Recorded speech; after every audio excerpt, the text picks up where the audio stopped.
Hi, my name is Becky Fine-Firesheets, and I am the winner of a 2020 Jurors Prize for second place in the Pen Parentis Fellowship for new parents.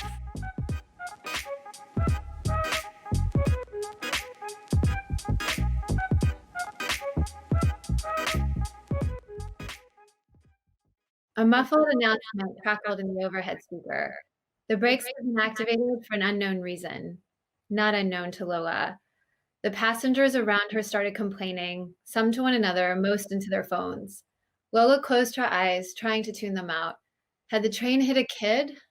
No, not quite, but not an adult either. She was sensing 15, maybe 16, that strange in between land of teenagehood. She was also sensing a strong wave of creativity, a musician perhaps, or a dancer, maybe both. It was difficult to separate this particular young human from all the other energies hovering around the tracks. Lola's breath grew short, warm against the mask she wore over her nose and her mouth. Why were you there, child? She got nothing in response. Frustrated, she gave up and checked her phone. No signal, of course. Whenever she was channeling energy, or trying to at least, her service never worked. Lola looked around the car. It wasn't crowded, but there were enough passengers that she felt overstimulated and anxious.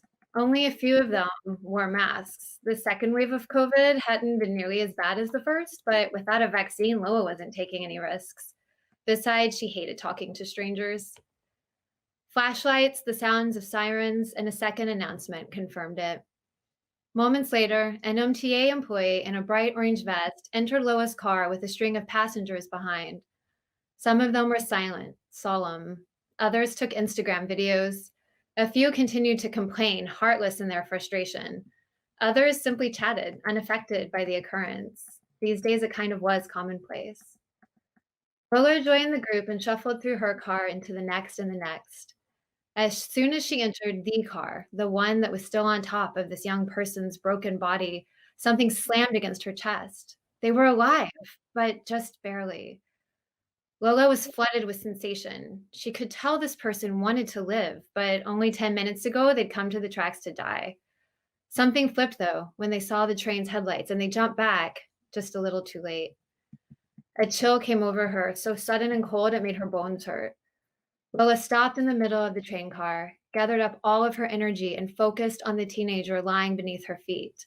Come on, you can do this. You've got this. Her ears rang. A sharp buzz punctured her skull, but the air was moving and shifting all around her in a way she'd never felt before. She had to keep going. Come on, you're stronger than you think you are. Fight for it, fight for it, fight for it, she repeated as she shivered and shook. Whispery voices repeated the words along with her. Her head was spinning so fast she started to sway. Fight for it, they all chanted. A bright light flashed across her vision, her chest spasmed, and then, just like that, all the forces vanished. Lola grabbed a pole to steady herself. Everything in sight felt heavy, too heavy. She pulled her mask to her neck, struggling to catch her breath. A handful of other people remaining on the train were frozen by the windows, gawking at the scene on the tracks, unaware of Lola's struggle. Holy shit, there's so much blood, one said. Oh, fuck, just fuck, said another. My God, their leg. Keep it moving, the worker in the orange vest called from up ahead. The train hadn't even cleared the station. Lola could see the platform right outside the last doors of the car. She stumbled through them and out to the nearest bench. Clammy sweat covered her face and neck, but she was no longer shivering.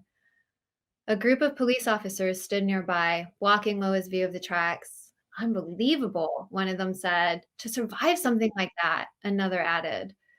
A wave of peace flooded Lola. It had worked. The kid would live, she knew it.